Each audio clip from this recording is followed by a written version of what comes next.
नमस्कार दोस्तों, आप सभी का पॉलिटेक्निक स्टडी सेंटर में स्वागत है।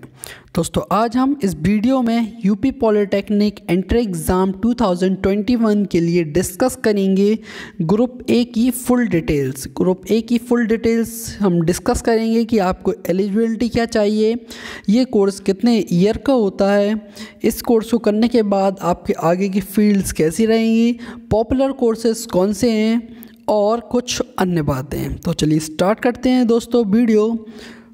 तो दोस्तों सबसे पहले आता है हमारे पास ये चार्ट, और इस चार्ट में दिए गए हैं आपको ग्रुप ए के सारे कोर्सेज़ के बारे में जो यूपी पॉलिटेक्निक में आपको ऑफ़र होते हैं। आप किसी भी कोर्स को ऑप्ट कर सकते हैं। तो दोस्तों आप इस साइड देख सकते हैं प्रोग्राम मतलब होता है ये कोर्स, कौन सा कोर्स ऑफ़र है, ये कोड, उस कोर्स का कोड, और यहाँ पे दिया गया है ये आपके ग्रुप्स कि उस यहाँ पे किस ग्रुप में आते हैं। तो दोस्तों ये मेनली ग्रुप ए के लिए कैटेगराइज्ड है और इसमें सारे ये ग्रुप ए के लिए ही कोर्सेज रहेंगे। तो दोस्तों आप जैसे कि देख सकते हैं कितने सारे हमारे ग्रुप ए के कोर्सेज हैं और इस वीडियो में हम ग्रुप ए के ही कोर्सेज के बारे में डिस्कस करेंगे। तो दोस्तों सबसे पहले देख सकते हैं आपको ग्रुप ए के कितने सारे कोर्सेज ऑफ़र होते हैं। सबसे पहले आप देख सकते हैं यहाँ पे सबसे पहले आता है आपका आर्किटेक्चरल असिस्टेंटशिप, और उसके बाद आता है आपका कारपेट टेक्नोलॉजी, उसके बाद केमिकल इंजीनियरिंग। ये सारे आपको मेनली कोर्स बताए जा रहे हैं। Civil engineering, computer science and engineering, और आगे आते हैं आपके डेयरी इंजीनियरिंग और diploma in plastic mould technology, electrical engineering, और आगे आप चलते हैं। तो दोस्तों ये कई सारे इलेक्ट्रिकल इंजीनियरिंग में आपके वो रहते हैं industrial control shift second, electrical engineering second shift, electrical engineering free web. तो दोस्तों ये सबके अलग अलग कोड्स होते हैं, इनमें कुछ डिफरेंस रहता है इसलिए इन्हें डिफरेंट कैटेगरीज में रखा गया है। Electronics engineering, advance micro processor and interface. तो दोस्तों ये सारे आपको दिए गए हैं। इसके बाद आता है आपका फूड टेक्नोलॉजी में भी है आपके लिए एक कोर्स उपलब्ध, ग्लास एंड सेरेमिक इंजीनियरिंग में भी है, इंफॉर्मेशन टेक्नोलॉजी में भी है, इंस्ट्रूमेंटेशन एंड कंट्रोल में भी है, आपका इंटीरियर डिज़ाइन एंड डेकोरेशन में भी है, लेदर टेक्नोलॉजी में भी है, और आगे मैकेनिकल इंजीनियरिंग भी आपको दी जाती है। और चलते हैं आगे दोस्तों। तो मैकेनिकल इंजीनियरिंग में भी कई सारे कोर्सेज हैं जैसे कि automobile, computer aided design, maintenance, production shift second, production, SFS, refrigeration, air conditions, ये भी आपका मैकेनिकल इंजीनियरिंग में आता है। आगे माइनिंग इंजीनियरिंग आती है, पेट टेक्नोलॉजी आती है, पेपर एंड पल्प टेक्नोलॉजी आती है, प्रिंटिंग टेक्नोलॉजी आती है, और आगे चलते हैं तो टेक्सटाइल केमिस्ट्री, टेक्सटाइल इंजीनियरिंग और टेक्सटाइल टेक्नोलॉजी भी आती हैं। तो दोस्तों इतने सारे कोर्सेज ऑफर्ड हैं, इनके आप कोड देख सकते हैं। तो दोस्तों अब बात आती है कि इसमें से पॉपुलर कोर्सेज कौन से हैं। तो दोस्तों पॉपुलर कोर्सेज़ कोई कब बनता है, तो पॉपुलर कोर्सेज़ तब बनता है जब उसकी मांग ज़्यादा हो, किसी कोर्स की मांग ज़्यादा हो, उसमें इनकम ज़्यादा हो, या फिर उसमें गवर्नमेंट जॉब्स निकलती हों और प्राइवेट सेक्टर में उसकी मांग हो, तो दोस्तों वह एक पॉपुलर कोर्स बन जाता है। तो दोस्तों जिसकी मांग ज़्यादा होगी उसमें पैसा ज़्यादा होगा, गवर्नमेंट सेक्टर में भी जा सकते हैं और आप प्राइवेट सेक्टर में भी जाते हैं, तो उसमें सिक्योरिटी भी ज़्यादा रहती है। तो दोस्तों ये पॉपुलर कोर्सेज़ हैं। तो पॉपुलर कोर्सेज़ कुछ ऐसे हैं कि जैसे कि आप देख सकते हैं केमिकल इंजीनियरिंग पहले के ज़माने में ज़्यादा आपका फेमस हुआ करता था, अभी भी थोड़ा फेमस है, आप इसे भी ऑप्ट कर सकते हैं। इसके बाद आता है दोस्तों सिविल इंजीनियरिंग। तो दोस्तों सिविल इंजीनियरिंग भी काफ़ी फेमस है, इसे पॉपुलर कोर्सेज़ की कैटेगरी में रखा जाता है क्योंकि आप जैसे कि देख सकते हैं कि भारत में हमारा इंफ्रास्ट्रक्चर, हमारे बिल्डिंग्स किस तेज़ी से बन रहे हैं। तो दोस्तों सिविल इंजीनियरिंग का काफ़ी स्कोप है, आप काफ़ी आगे जा सकते हैं। इसलिए दोस्तों इसमें गवर्नमेंट जॉब्स भी निकलती हैं और प्राइवेट सेक्टर में भी अच्छी खासी मांग है, इसलिए इसे रखा गया है पॉपुलर कोर्सेज़ की कैटेगरी में। चलते हैं दोस्तों आगे।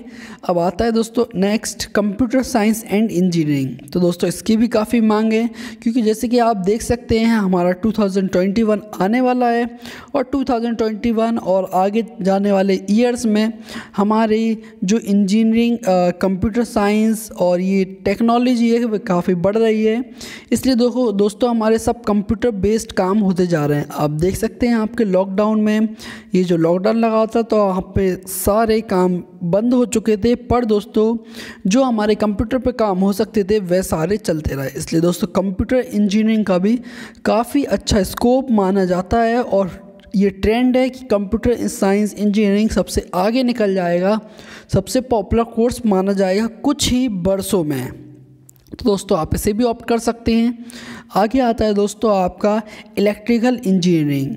इलेक्ट्रिकल इंजीनियरिंग भी काफ़ी फेमस है, पॉपुलर कोर्सेज़ की कैटेगरी में आता है, क्योंकि इसमें आपके लिए आपको हर फील्ड में काफ़ी अच्छी वैकेंसीज आती हैं। आप गवर्नमेंट जॉब्स में जा सकते हैं, आप प्राइवेट सेक्टर में जा सकते हैं।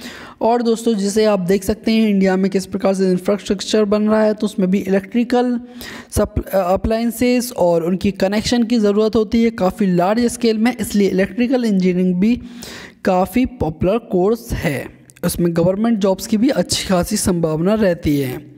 आगे आते हैं दोस्तों इलेक्ट्रॉनिक्स इंजीनियरिंग। तो दोस्तों इलेक्ट्रॉनिक्स इंजीनियरिंग भी काफ़ी अच्छी इंजीनियरिंग कैटेगरी में से आती है।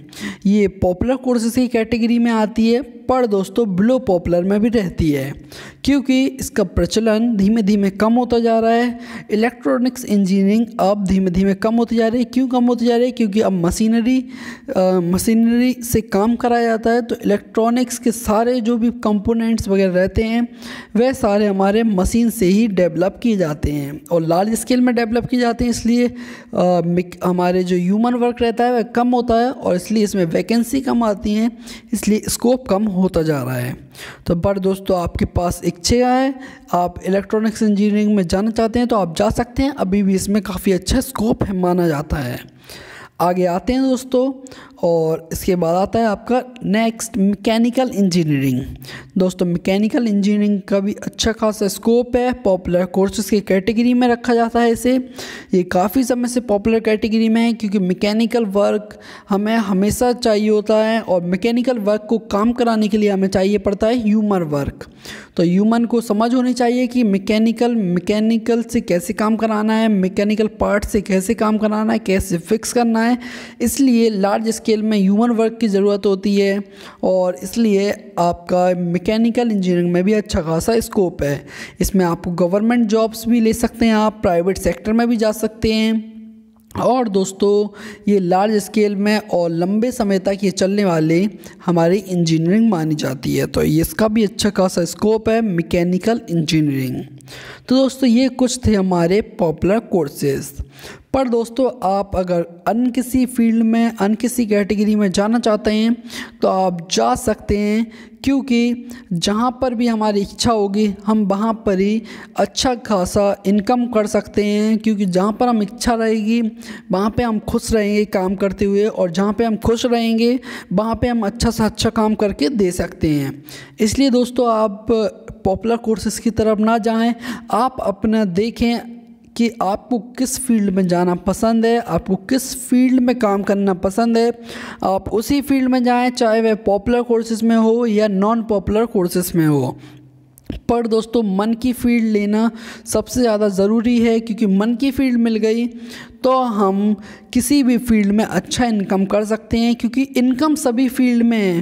पर दोस्तों हमने जैसे कि आपको पॉइंट्स गिनाए कि गवर्नमेंट जॉब्स, प्राइवेट सेक्टर में इनमें मांग कम हो जाती है, पर दोस्तों स्कोप है, आप पैसा कमा सकते हैं अच्छा खासा, क्योंकि आप देख सकते हैं हमारी पॉपुलेशन काफ़ी ज़्यादा है, मांग भी ज़्यादा है, और सभी चीज़ों की हमें मांग बढ़ती ही जानी है। इसलिए आप किसी भी कोर्स को ऑप्ट करें, आपके लिए फ्यूचर अच्छा होने वाला है, बस बेशर्त आप उस फील्ड में अच्छे से काम करें और आगे बढ़ते रहें। तो दोस्तों ये थे हमारे ग्रुप ए के कुछ डिटेल्स। अब जानते हैं दोस्तों ये जनरली 10th के बाद किए जा सकते हैं। ये जनरली 10th क्लास के बाद आप इनके फॉर्म भर सकते हैं यूपी पॉलिटेक्निक में।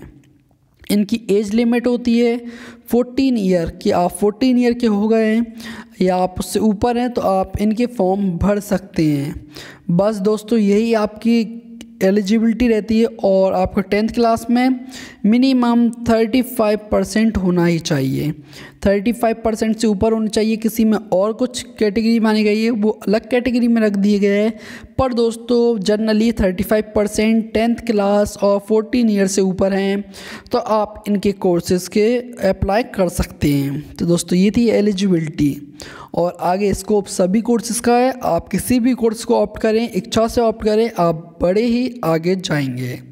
तो दोस्तों ये थी कुछ हमारे ग्रुप ए के फुल डिटेल्स के बारे में। उम्मीद करते हैं आपको वीडियो पसंद आई होगी और दोस्तों ऐसे ही आपको बी से लेके आई ग्रुप और के ग्रुप की अलग अलग डिफरेंट वीडियोस देखनी है या आपको मेजरली ग्रुप ए से लेके ग्रुप के बारे में सब कुछ जानना है तो हमारी वीडियोज़ देख सकते हैं, उनका लिंक डिस्क्रिप्शन में दिया गया है।